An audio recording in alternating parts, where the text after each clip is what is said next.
waanuma amma qabsoon biyya keenya keessatti gaggeeffamaa jiru kan bitaa fi mirgaallee kan fagoollee kan dhiyoollee galmi isaa takka jenneetiin yaanna.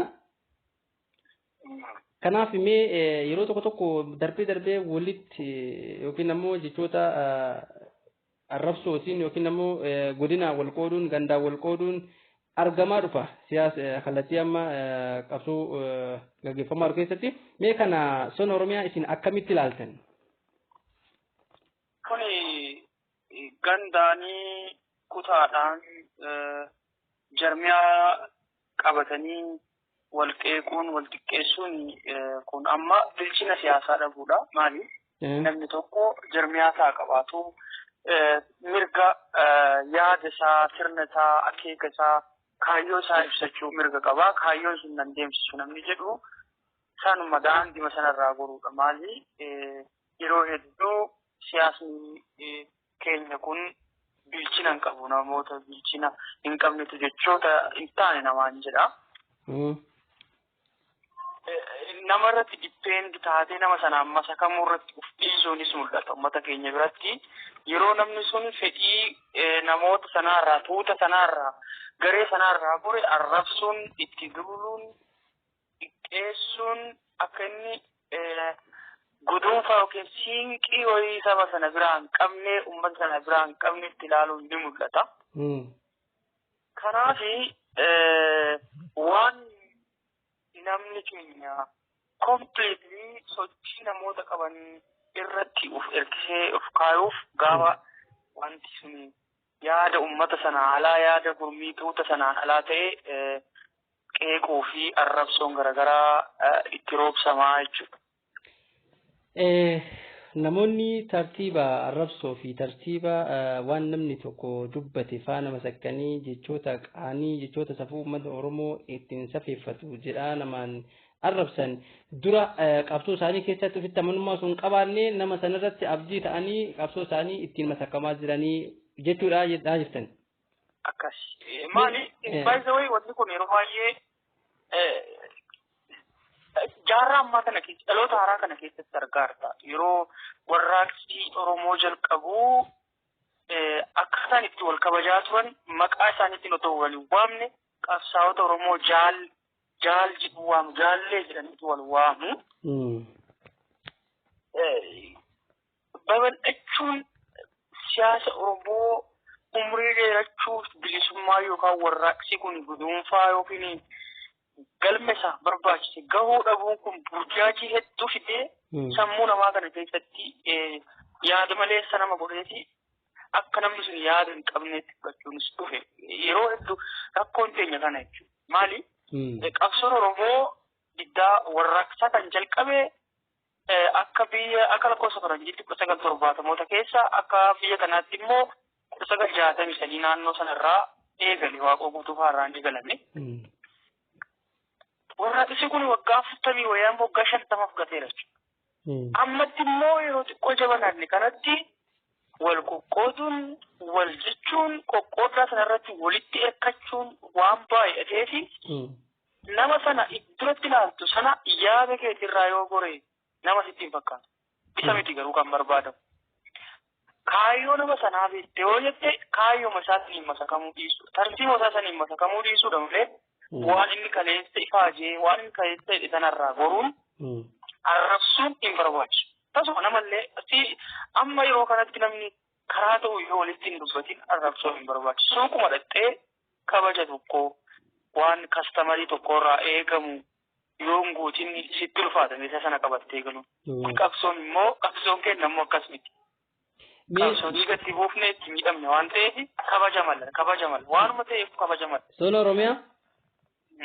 Mee asuma taararratti na eegaati Bashir waliin mari'attu. Hello Bashir. Hello. Yaada keenya dhagaa jirtanii miti?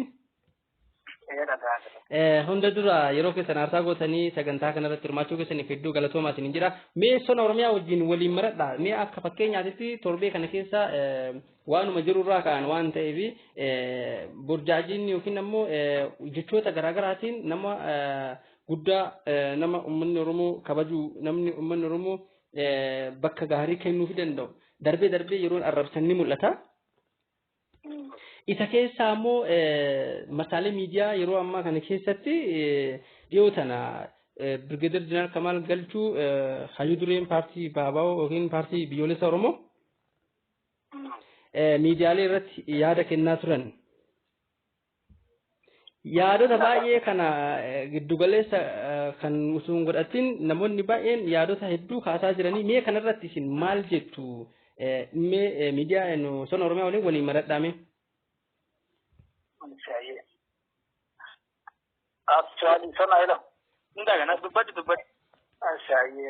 Ani actually maxxansa koo guyyaarraa qofa kan ta'ini jalqaba gara fuula miidiyaa kanatti yookaan immoo qabsoo miidiyaatti gaafa nuti galee personalize godhee waa qabsaa'u kana guddaallee ni isaan fedhu.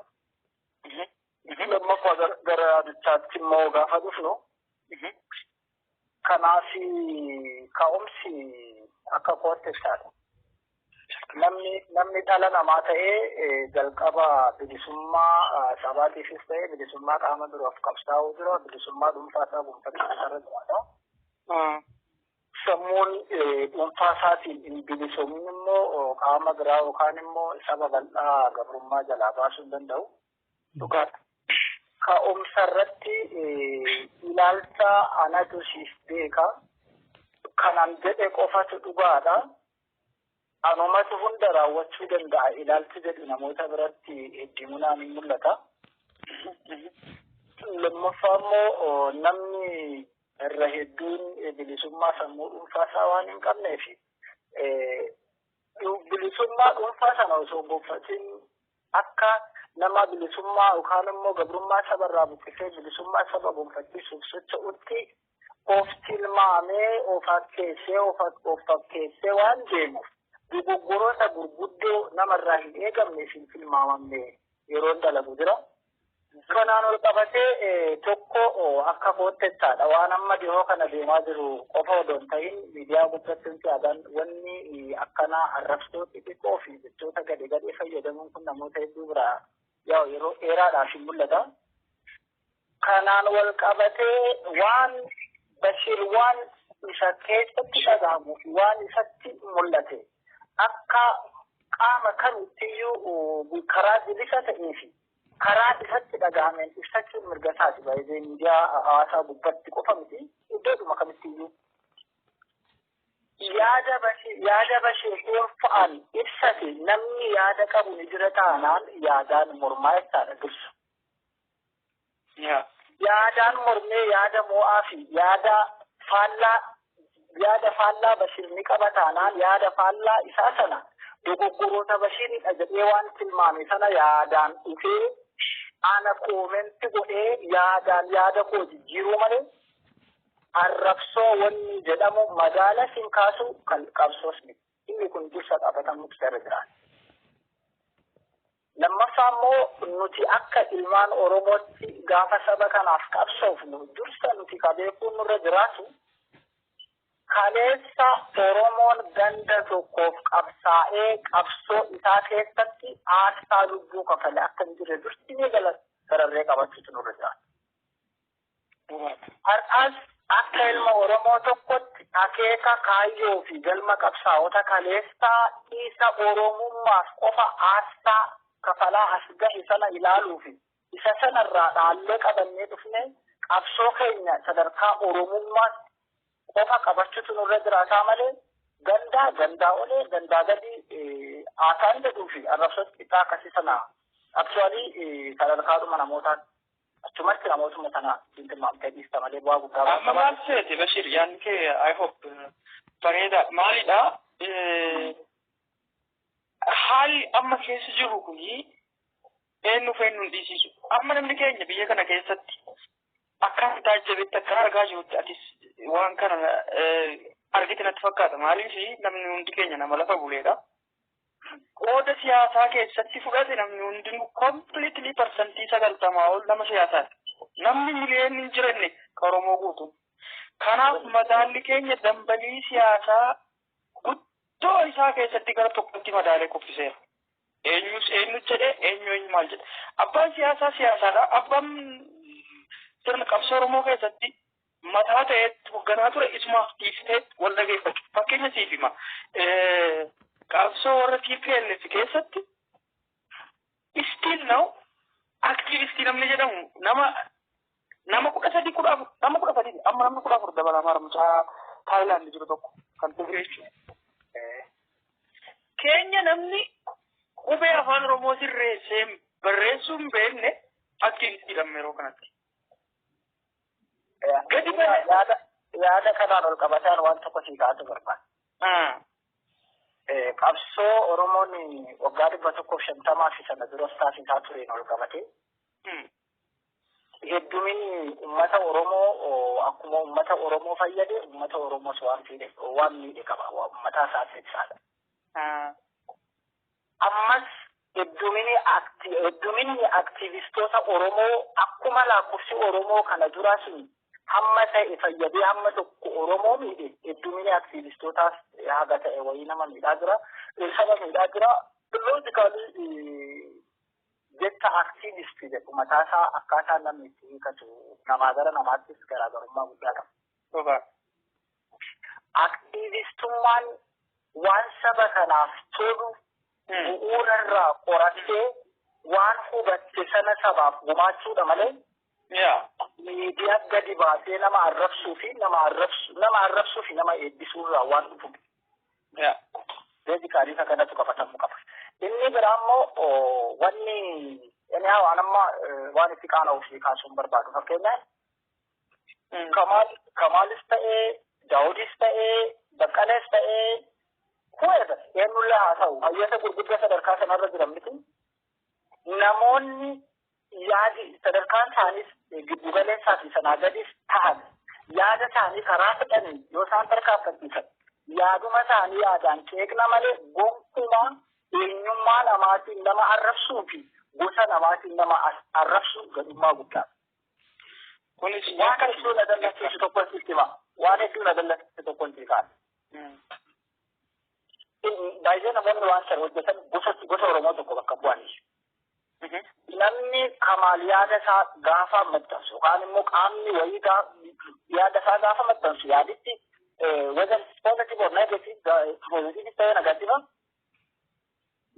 yaada Kamaalii yaadaan qeequu dhiisee yaada Daawudii yaadaan qeequu dhiisee ganda Kamaaliitiif ganda Daawudii ni arrabsa taanaan an namoota akkasii Oromoof qabsaa'anii jedhee gonkumaa qabachuu hin danda'u hin qabadhis.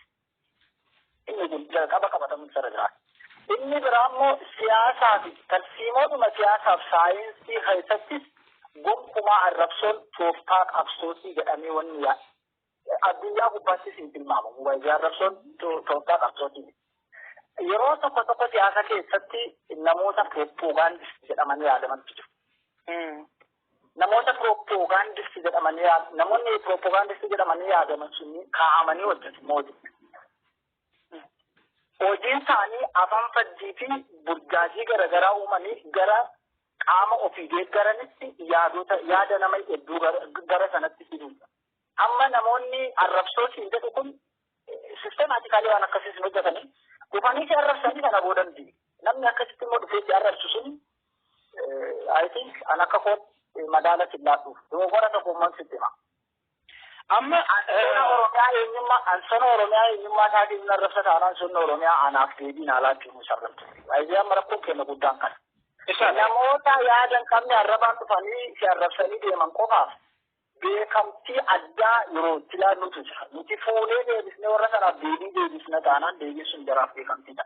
Beekamtiin sun immoo beekamtii namoota dogoggortoota ittiin miidiyaa gubbatti baay'isudha. Kanaaf waan akkasii gochuun qabna uffannaa dhiisnee bira ce'uudha. Amma beektaa wanti tokko jira. Yeroo kana burjaajii siyaasaa caalii kan rakkoo guddaa keessaa jiru tasgabbii dhabuu namoota keenyaati. Inni biraa akkuma ati jette Bashir eenyummaa isaatiin maalummaa isaatiin fiizikaal appeeraansii isaatiin jibba irratti uumuu hin dandeessu. Yoo ati immoo boci siyaasi kee aditti deemtu sun nan deemsisu yoo ta'e daandii Bashir qabate irraa goruu qaba akka. Kan jira. Bari amma adda babayii ka jedhan adda babayii jechuun daandiin kun bitaa keessa kun mirga keessa kun fuuldura kee keessa kun duuba deebisaa. Agarsiistuudha jecha. Yoo durinan agarsiistu karaan Bashiir beemu kiyyaa miti yoo ta'e Bashiirii wanni na arrabsiisu Bashiirii wanni sagadi maaslee maanna jechisiisu hin jiru. Bashiirii marraa bilookuuf godhuma. Ati deematu kaayyoo keetitti si deemsa taanaan jechuudha. Namni keenya obsa kana dhabuudhaan yeroo amma keessa jirru kuni dukkana jabaa hamaa walitti bu'iinsa waljeeqiinsa kabaja walii dhabuu seenaa abbootii keenyaa xiqqeessuu walitti hammeessuu garaan keenya walitti gora'u keessa waggaa lamaan irraa akkattiin wal jaalanneet walitti manneet tolaa keenyas badaa keenyas simanneet akka ture argaa turte. Har'a maal keessa jirraan nama harkisa. Har'a eenyullee waan keenya namni keenya bakka jirutti miidhamaa du'aa jira ajjeefamaa bakka isaan beeku. Namoonni keenya mataa hayyoonni keenya mataa walitti goraan jiru. Maaliif keessa qotaan jirti. Madaa duraan jiru qotanii kaasuu osoo dhiisanii rakkoo jirutti otoo deemne. Amma jenereeshiniin ammaa kun maali kan isarraa barbaachisu? Wal dhageeffatu. Akka waan kanaan ol qabsiisee yaada tokko si kaasa actually. Maaliin asiin badde mataa badee jedhanii. Mataa badee. Akka jedhani. Waabee mataa. Niyaa'u mammaaka akkasii jira. Sana jechuun waliigala wanni amma miidiyaa guddatti uumamu kun ka'umsi isaa namootuma namni guddaadhaan jettus yeroo waan akkasii raawwatan agarsiisu actually waan ni ta'ee nama birayyuu namoota birayyuu waan jiru. Almooraa qabsoo Oromoo tolchuu danda'a yookaan immoo dhaloota kanarraa miidhama jedhee wanni ani yaadu tokko keessaa tokko jiraatee ittiin jedhee jalqaba guddaa dubbachuu caalaa guddaa dhageeffachuu fi guddaa hubachuutu caalaa bareeda. Namni hundi ganama galgala dubbataa ta'ees ganni argamu jiru haa dubbii qofaan galma qabsoo Oromoo arguun fi bira ga'uunis hin danda'amu. Yoo nuti ilmaan Oromooti jennee ufamannee waan itti amanii waan kaleessa akaakilee fi abaabilee keenyarraa dhaallee fi jiraanna taate dandeenyu miidiyaa gubbatti yaada boca siyaasa Oromoo tolchuu danda'a. Yaada garaagarummaa yaadaa tartiimoo fi sagantaa siyaasaa paartiilee Oromoo walitti butee tokko gochuu danda'u irratti bu'uuraan hojjetamu. Bashir. Asumarratti yaada tokko osoo hin cufin waan wayii jettee naa cuunfita isii barbaadee ture. Mee akka keetitti wanni jalamura ilma Oromootiif milkii ilma Oromootiif milkii hayyootaatiif milkii dhaloota biyya kanaatiif ni ta'a jettu achumaan kuttiin hafuutu. Jabaafannuma. Isa jalqabaa gidduudhaan waan natti dhufteeffannee akka waliigalaatti ani ilma Oromooti qabsoo Oromoo keessatti qooda bahachuu qabu waan akaakilee fi abaabileen kiyyannaan gahan qabadhee qeessisee galma isaan kufaniif sanaaf qabsaa'ee geessa yookaan immoo waan isaan kufaniif tan isaanirraa dhaalee galma isaan barbaadan sanatti hin guduunfa jedhee namni yaadu ka Oromoo ta'e tokko jalqabarraa waan inni gochuu qabu akka kootti kittaadha. Amma yaada dhuunfaa kootiidha. Kan inni gochuu qabu tokko Oromoo gidduutti gosaanis ta'e amantaanis ta'e inni aspektiidhuma kamiyyuu gonkumaa garaagarummaan uumame yoo jiraate akka hin babal'anne gochuu jalqaba immoo yoo danda'e akka hin uumamne gochuu isaan ala garaagarummaa Oromoo gidduutti uumuun hundeerraa